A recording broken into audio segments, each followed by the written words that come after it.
Right now, somewhere in this country, an adult child is sitting at their kitchen table with a legal pad and a pen, nervously writing down a list of options for their aging parent. And right now, somewhere else across town or across the country, that exact same parent is sitting completely alone in a quiet, familiar house, staring at the phone and absolutely dreading the moment it rings. They know the conversation is coming. They can feel it in the air. If you are watching this video right now, there is an incredibly good chance you have either already had this terrifying, heavy conversation, or you can feel it rushing toward you like a freight train in the dark. And here is what almost nobody in the medical field, the caregiving industry, or even your own family will ever tell you before that conversation happens. The deep, paralyzing fear your parent is feeling is not actually about dying alone. It is about something much heavier. It is about losing absolute control of their existence while they are still very much alive. It is the terrifying prospect of being managed, of being scheduled, of being quietly shifted from a respected, independent human being into a logistical problem that needs to be solved by committee. That single, profound distinction changes absolutely everything about what the right decision actually looks like for your family. If you have ever had to sit down and have the dreaded conversation with a parent, or if you are an older adult who is secretly terrified of having it with your own children one day, I want you to go to the comments right now and type the word yes. You need to see how many people are typing that exact same word, because you are absolutely not the only one carrying this heavy, unspoken burden. The transition almost always begins in the exact same, predictable way. It is rarely a massive cinematic tragedy. It is usually something small, a slight fall on a slippery rug in the hallway where they couldn't get back up for 20 minutes, a missed daily medication that caused a dizzy spell, a routine phone call on a Sunday afternoon that goes unanswered for a few hours too long, sending the adult children into a blind panic. And suddenly, the family machinery kicks into high gear. They gather together, sometimes physically sitting around a dining room table, sometimes digitally assembling in a frantic group text message, and someone finally types or says the heavy sentence that changes the entire trajectory of that parent's life. I really think we need to sit down and talk about mom's options. But you must understand that the word options, in this specific context, rarely ever means freedom. It almost always means that a concrete decision has already been quietly, secretly made by the children out of love and fear, and the parent is simply going to be walked toward that decision as gently as possible. I want to tell you the story of a 91-year-old woman. We will call her Grace, and she is a composite of dozens of real heartbreaking stories reported by geriatric researchers, social workers, and weary caregivers. Grace had lived entirely alone in her 3-bedroom home for 4 years after losing her husband of 6 decades. She still meticulously cooked her own meals on the same stove she had used since the 70s. She managed her own checkbook. She walked down her long driveway to the physical mailbox every single morning at exactly 9 o'clock. By any reasonable objective measure of human existence, Grace was managing her life. But her adult daughter lived 3 towns over, and she had begun watching Grace the exact way you watch a fragile, precious glass vase perched on the edge of a table, just waiting for the inevitable moment it shatters. When the family finally sat Grace down in her own living room, holding her frail hands, 3 distinct options were placed on the table. She could pack up and move in with her daughter. She could allow them to hire a professional in-home caregiver, or they could spend the weekend looking at highly rated assisted living communities. Grace, not wanting to be a burden and seeing the sheer terror in her daughter's eyes, quietly agreed to try all 3. And what Grace discovered in that painful, exhausting process is the part of this story that most families never ever hear, simply because most families stop after option 1 or 2, blindly assuming they have successfully found the perfect answer. Grace agreed to try the first option and moved into her daughter's bustling suburban home for a trial period of 8 weeks. On paper, and to everyone looking from the outside in, it looked absolutely ideal. It was a warm, beautiful, financially stable home. Her energetic teenage grandchildren were right down the hall. There was no outward arguing, no toxic conflict, and no family drama. But within a matter of days, Grace began to notice something that families rarely ever have the courage to admit out loud. She had completely ceased to be the head of a household and had quietly become a schedule to work around. The rhythms of her entire life were instantly erased. Dinner was strictly moved to 6 o'clock in the evening because that is when the grandchildren had to eat before their sports practices. Grace had spent her entire adult life waking up at 5 in the morning, a habit forged by decades of making her late husband's breakfast, but now she lay perfectly still in the dark guest bedroom for 2 hours, terrified that the creak of the floorboards would wake her exhausted daughter. One morning, she overheard a hushed conversation through the thin drywall about the morning bathroom schedule and how her slow morning routine was making the kids late for the school bus. In that one crushing instant, Grace realized that she had quietly, invisibly become pure logistics. This is one of the absolute most under-discussed, heartbreaking realities in the world of elder care. Moving an aging parent into your family home does not just change their physical living arrangement, it completely, fundamentally changes their identity and their role in the world. It strips them of being the sovereign ruler of their own domain and turns them into a permanent guest in someone else's busy life.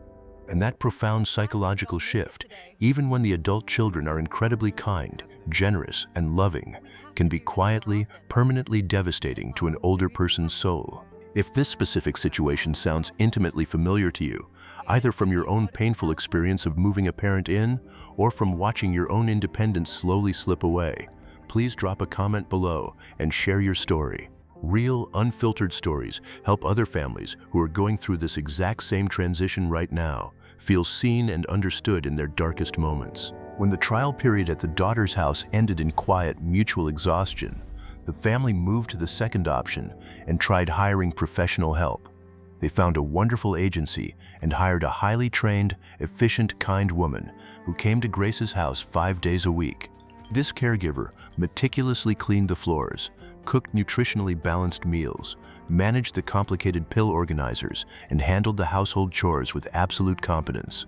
The adult children finally slept soundly through the night, convinced that their mother was safe and cared for. But behind closed doors, something incredibly surprising and tragic happened. Grace felt significantly lonelier with a person in the house than she ever did when she was completely alone. Watching a cheerful stranger constantly reorganize her kitchen cabinets, the exact same kitchen where Grace had raised 4 loud children, danced terribly with her husband on their anniversary, and cried quietly at the table after her own mother's funeral, felt significantly less like help and much more like a clinical intrusion into the very last space on earth that still fully belonged to her. Every time the caregiver wiped down the counters or insisted on doing the laundry, Grace felt her own usefulness being scrubbed away. And beyond the emotional toll, there was the terrifying ticking clock of the financial reality. The caregiving agency cost significantly more per month than Grace's fixed pension could ever sustain long-term. Her daughter heroically offered to cover the financial gap, and thousands of adult children do exactly this every single day out of sheer love and duty. But it introduced a dark new kind of tension into their relationship. Grace developed a quiet, suffocating fear of becoming a massive financial burden on the children she had spent her entire life sacrificing for. This truth is worth stating as plainly and boldly as possible, because so few medical professionals or care agencies will ever tell you this.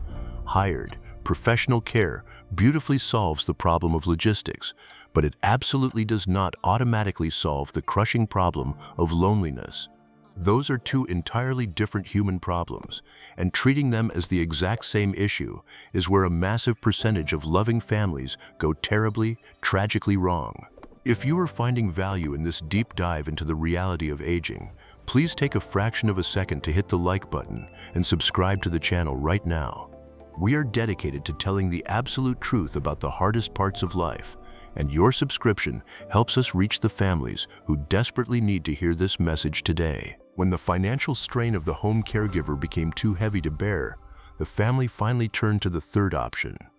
It was the option everyone had been actively avoiding saying out loud for months: assisted living. The community they visited on a bright Tuesday afternoon was, by every objective, measurable standard, a fantastic place. It was brightly lit, smelled like fresh linen instead of bleach, and was staffed by genuinely friendly, smiling people who greeted Grace warmly by her first name within minutes of her walking through the automatic sliding doors. She was shown a beautiful private room with large windows, There were safety handrails perfectly installed in the pristine bathroom. And then, as the tour concluded in the main hallway, Grace stopped and stared at a large, colorful whiteboard hanging on the wall.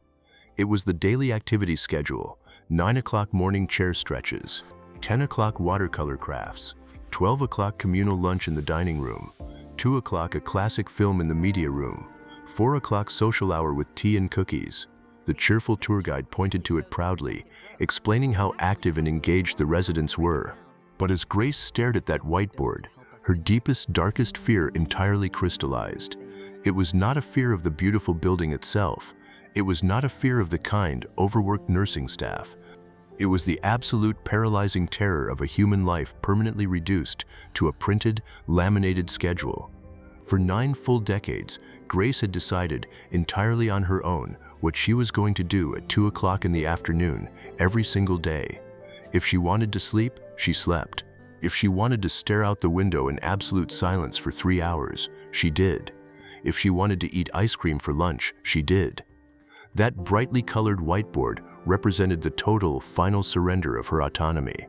This is the critical, psychological piece that almost no family conversation ever captures or understands. For the vast majority of older adults facing this transition, it is not the physical medical care they are afraid of losing. They know their bodies are failing. What they are terrified of losing is the fundamental authorship of their own day. That profound fear is not born out of stubbornness or vanity. It is one of the absolute last, sacred forms of human dignity available to someone whose physical strength, beloved spouse, and closest friends have already been ruthlessly taken away from them by the slow march of time. But there is a fourth option, an alternative that nobody ever prints on glossy brochures or puts on the list of viable solutions. And it is the only thing that actually brought Grace back to life. It did not involve a government program, a wildly expensive facility, or a paid uniform service. It started with something so incredibly, almost embarrassingly small and ordinary that most people would have entirely missed it. It happened by the physical mailbox at the end of Grace's driveway. A young, deeply overwhelmed single mother had recently moved into the rental house next door. This young woman was frantically juggling 2 small, loud children, navigating a soul-crushing job search, and she had absolutely no family nearby to call for help when things fell apart. One ordinary, slightly rainy Tuesday afternoon, Grace was walking back from her mailbox and saw the young mother struggling to carry 3 heavy bags of groceries while a toddler screamed on the front lawn and a 7-year-old chased a dog. Grace didn't call a service. She didn't overthink it. She simply walked across the wet grass, looked at the exhausted young mother, and asked a profound, life-changing question. Can I hold something for you? That single tiny offer of genuine human help turned into a relationship that modern geriatric researchers actually have a specific clinical name for: reciprocal community. It is an informal, organic support network built entirely on mutual human need, rather than one-directional, pity-based charity. Grace began quietly watching the toddler in her own living room for 2 hours a few mornings a week, so the young mother could conduct remote job interviews in absolute peace. The 7-year-old boy next door started stopping by Grace's front porch every day after school, not because he was forced to, but just to talk to her about his day and eat her cookies. In return, without ever being formally asked, the young neighbor started picking up Grace's heavy groceries when she went to the store. She came over with a stepladder and fixed a burnt-out light bulb in the hallway that Grace could no longer safely reach. She simply started showing up. Neither one of these women was formally helping or managing the other in a clinical sense. They were doing something infinitely older, deeper, and more sustainable than the modern caregiving industry. They were genuinely needing each other to survive the week. This is not just a heartwarming, lucky story designed to make you smile. This concept is backed by a massive, growing body of rigorous geriatric research from top universities around the world. Intergenerational, need-based relationships, not just safely scheduled social activities on a whiteboard, but actual, messy, vital human connections where people rely on one another, are consistently, scientifically linked to significantly lower depression rates, lower blood pressure, and a drastically slower rate of cognitive decline in older adults who are living independently. The biological mechanism keeping these older adults healthy is not mindless entertainment or safety. It is deep, undeniable purpose. The profound realization that you are actually needed by someone else on an ordinary, boring Tuesday afternoon does something miraculous to the human brain and spirit that a 2 o'clock scheduled film block in a sterile facility simply cannot ever replicate. When you know someone is relying on you to watch their child or to listen to their story, you find the physical and mental strength to get out of bed, to get dressed, and to push through the chronic pain, because your continued existence actually matters to the survival and happiness of someone else. What does this profound realization actually mean for your family right now? If you are an exhausted, worried adult child watching this video, desperately trying to do the right thing for your parents, please hear this clearly. The answer is not necessarily to blindly swear that you will never, ever consider a nursing home. There are many complex medical situations involving severe dementia or advanced physical decline that genuinely require 24-hour, full-time skilled nursing care, and there is absolutely zero shame in making that incredibly hard decision when the time comes. This video is not trying to guilt you into ignoring medical reality, but before that extreme level of care becomes the default, immediate plan just because they had one bad fall, it is worth pausing and asking a fundamentally different question than the one society tells you to ask. Instead of asking, "Where will my mother or father be the absolute safest from physical harm?" you need to look deeply into their eyes and ask, "Where can my mother or father still be genuinely needed by the world?" That answer might require some incredible creativity. It might mean actively encouraging and facilitating a connection with a younger neighbor, a struggling family member, or a single parent nearby who could genuinely use a surrogate grandparent in their life. It might look like taking the time to look into community volunteer roles that are specifically built for seniors, reading to children at local libraries, helping out at elementary schools, or sharing a lifetime of knowledge at community gardens. It might even mean exploring a part-time shared living arrangement with a younger roommate who needs cheap rent in exchange for doing the heavy lifting around the house, rather than a full, permanent relocation to an institution. More than anything, it means making absolutely sure that they have at least one person in their life who calls them on the phone genuinely needing their specific advice, their comfort, or their help, rather than just calling them to rigidly check in on their health out of a sense of grim familial duty. And if you are watching this video right now, and you are the older adult, the one currently living alone and feeling the walls slowly closing in as your children begin to whisper about your options, please listen to my voice carefully. You are absolutely not required to surrender your autonomy and accept the very first sterile option handed to you out of fear. Grace's incredible story is not some perfect, frictionless Hollywood fairy tale.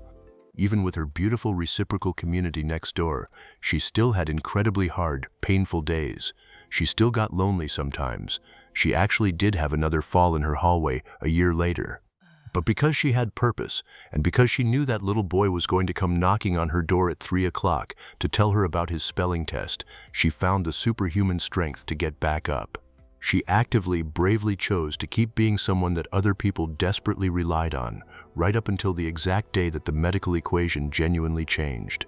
You still have so much incredible value, wisdom, and love to offer this broken world, and there is someone out there right now who desperately needs exactly what you have.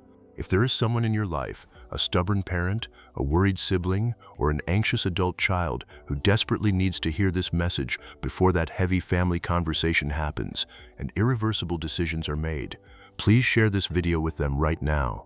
And before you go, I want you to tell us in the comments below, what is one creative, beautiful thing that has helped your parent or yourself stay deeply connected and purposeful while living alone? Your specific answer, your unique story, might be the exact lifeline that another family scrolling through these comments desperately needs to read today. Please make sure to like this video, subscribe to our channel for more deep, unfiltered conversations about the realities of aging and caregiving, and never forget that as long as you are breathing, you have a purpose. Thank you so much for watching, and take care of yourselves and each other.